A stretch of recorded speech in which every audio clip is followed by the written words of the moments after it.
Hi everyone. अगर आपको भी सांस फूलती है, आपको भी खांसी रहती है, आपको बहुत ज़्यादा लंबे समय से लंग्स प्रॉब्लम है, अगर आपको लंग्स की कोई बीमारी है, उसकी वजह से लगातार आपको खांसी बनी रहती है, 1.5-2 महीने हो गए, इवन कई सारे ऐसे पेशेंट्स हैं जिनको 6 महीने से खांसी है, कई सारे ऐसे मरीज हैं जिनको 1 साल से खांसी है लेकिन वो ठीक नहीं हो रही है।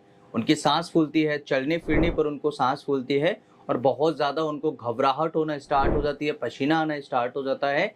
तो आज की इस वीडियो में आप सभी के लिए एक ऐसी मेडिसिन बताऊंगा जिसकी मदद से आप घर पर रह करके ठीक हो सकते हैं, इवन आप इस तरह की समस्याओं से बच सकते हैं। तो चलिए शुरू करते हैं इस वीडियो को बिना किसी देरी के। लेकिन शुरू करने से पहले फ्रेंड्स, अगर आप हमारे चैनल पर नए हैं, चैनल को सब्सक्राइब जरूर कीजिएगा। शुरू करते हैं इस वीडियो को बिना किसी देरी के।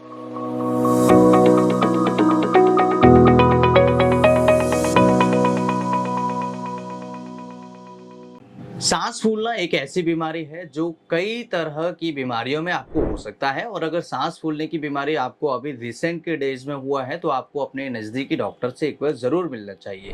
कुछ ऐसे टेस्ट हैं जिन्हें आपको ज़रूर करवाना चाहिए, क्योंकि इसे पता लगाना बहुत ज़्यादा ज़रूरी है। अगर आप इस चीज़ पर ध्यान नहीं देंगे तो कई सारी प्रॉब्लम्स आपको होने स्टार्ट हो सकती हैं। सांस फूलने में सबसे बड़े कुछ ऐसे कारण होते हैं जो आपको बड़ी-बड़ी बीमारियों की वजह से भी हो सकते हैं।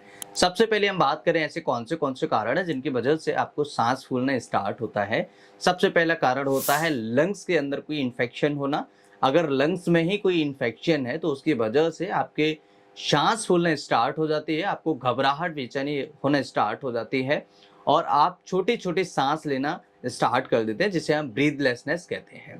तो अगर आपको लंग्स की कोई बीमारी है तो आपको सांस फूलने की प्रॉब्लम हो सकती है। दूसरा कारण होता है लंग्स के अंदर म्यूकस जमना स्टार्ट हो जाता है। अगर किसी को म्यूकस जमता है या लंग्स के अंदर स्वेलिंग आना स्टार्ट हो जाती है तो ऐसी कंडीशन में भी सांस फूलना स्टार्ट हो जाती है। जैसे नॉर्मली आपने देखा होगा अस्थमा है या ब्रोंकियल अस्थमा है, सीओपीडी जैसी प्रॉब्लम्स होती हैं जिनमें मरीज को बहुत जल्दी सांस फूलने की समस्याएं होना स्टार्ट हो जाती हैं। इसके अलावा तीसरा कारण लंग्स के अंदर फाइब्रोसिस होना। अगर लंबे समय से आपको कोई प्रॉब्लम है और फाइब्रोसिस अगर लंबे समय से लंग्स के अंदर डेवलप हो रहा है तो ऐसी कंडीशन में भी कई मरीजों को सांस फूलने की समस्या स्टार्ट हो जाती है। इसका फोर्थ रीजन होता है हार्ट फेल्योर में। अगर किसी को हार्ट फेल्योर होता है तब भी लंग्स के अंदर पानी भर जाता है और मरीज को सांस लेने में तकलीफ होना स्टार्ट हो जाती है, सांस फूलने लगती है। ये भी एक सांस फूलने का कारण होता है। इसके अलावा पांचवा कारण होता है थ्रोट इन्फेक्शन। अगर किसी को गले में इन्फेक्शन है जो आपको बार बार सूखी खांसी लाने का काम करता है, अगर आपको थ्रोट इन्फेक्शन है तब भी आपको सांस फूलने की प्रॉब्लम कई बार होती है और कई बार ड्राई कफ होता है, सूखी खांसी मरीज को होना स्टार्ट हो जाती है। हालांकि ये कोई मेन कारण नहीं है, क्योंकि थ्रोट इन्फेक्शन से सांस फूलने की प्रॉब्लम बहुत रेयरली होता है, बहुत कम मरीजों को होता है। अगर थ्रोट इन्फेक्शन के साथ में इन्फेक्शन लंग्स तक जाता है तो मरीज को सांस फूलने की प्रॉब्लम हो जाती है। इसके अलावा अगर किसी को सूखी खांसी हो रही है तो उसके भी कई सारे कारण हैं, जैसे नेजल पॉलिप होना। नेजल पॉलिप में भी कई बार मरीजों को बलगम बाहर की तरफ आने की बजाय पीछे जाता रहता है और कई बार इकट्ठा होता रहता है, उसकी वजह से भी खांसी, सूखी खांसी मरीज को होती है। और जब सूखी खांसी मरीज को होती है तो मरीज बहुत ज्यादा घबरा जाता है, परेशान हो जाता है, बेचैन हो जाता है।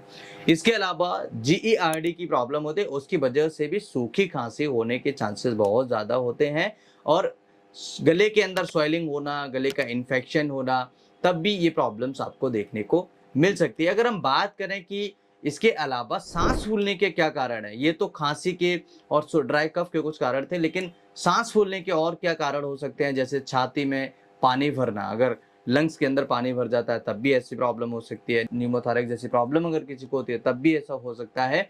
पानी भरने की वजह से तो ये प्रॉब्लम हो ही जाएगी। अगर फ्लूइड कलेक्शन होता है तब भी ऐसा होता है। पस कलेक्शन होता है तब भी मरीज को सांस फूलना और खांसी जैसी प्रॉब्लम्स मरीज को आना स्टार्ट हो जाती है। इसके अलावा कई सारी प्रॉब्लम्स होती हैं जिसमें मरीज की सांस फूलना स्टार्ट हो जाती है और सूखी खांसी होना स्टार्ट हो जाती है। जिसमें से सबसे मोस्ट और कॉमन प्रॉब्लम होती है अस्थमा या ब्रोंकियल अस्थमा या ब्रोंकाइटिस होना। अगर हम इनकी बात करें तो अस्थमा एक ऐसी प्रॉब्लम है जिसमें सांस नली जो होती हैं उनमें कॉन्ट्रैक्शन स्टार्ट हो जाता है। जब वो कॉन्ट्रैक्टेड होती हैं तो मरीज में सांस लेने में तकलीफ होती है और सीटी जैसी आवाज आती है। तो ये अस्थमा के केसेस में सबसे ज्यादा होता है। अगर श्वास नली में सूजन आ जाती है जिसे हम ब्रोंकाइटिस कहते हैं, तो ब्रोंकाइटिस के केस में भी ये प्रॉब्लम्स धीरे धीरे होना स्टार्ट हो जाती है। ब्रोंकाइटिस में भी मरीज को जो खांसी बना रहता है स्पेशली, और सांस फूलने की भी प्रॉब्लम रहती है, क्योंकि सांस नलियां जो होती हैं उनमें सूजन आना स्टार्ट हो जाता है।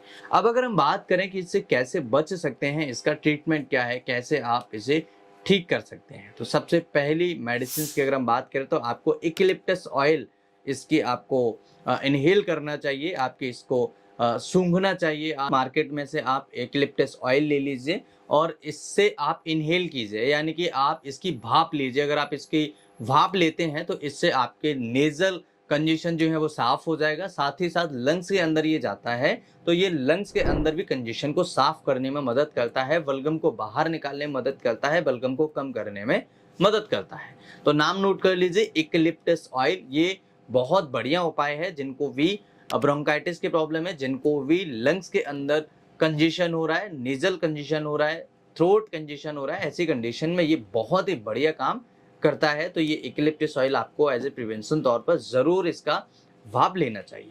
दूसरा तरीका दोस्तों, आप मरीज को दे सकते हैं वायु कॉम्बिनेशन नंबर 2 की 4 टैबलेट सुबह, 4 टैबलेट दोपहर, 4 टैबलेट शाम को दे सकते हैं। जिनकी उम्र 20 साल से अधिक है, ऐसे मरीजों को आप बहुत अच्छे तरीके से 4-4 टैबलेट का डोज बना करके दे सकते हैं, जिससे कि मरीज को सांस फूलने की प्रॉब्लम होगी वो ठीक होना स्टार्ट हो जाएगी। जिनको भी अस्थमा जैसी प्रॉब्लम है, अस्थमा की वजह से उनको सांस फूलती है, ऐसी कंडीशन में ये बहुत ही इफेक्टिव और बहुत ही कारगर उपाय माना जाता है।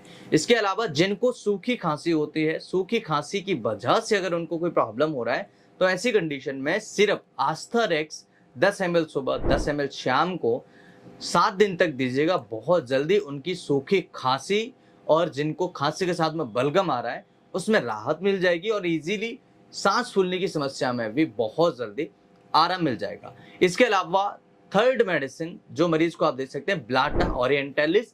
अगर किसी के लंग्स में बहुत ज्यादा इन्फेक्शन हो गया हो, लंग्स बहुत ज्यादा डैमेज हो रहे हो और लंग्स की बीमारी की वजह से सांस फूलना, ड्राई कफ होना, खांसी जुकाम होना, निमोनिया हो जाना, ऐसी प्रॉब्लम्स अगर होती हैं तो आप मरीज को ब्लाटा ओरिएंटलिस क्यू फॉर्म में दीजिएगा। 15 बूंदें सुबह, 15 बूंदें शाम को आप दीजिएगा।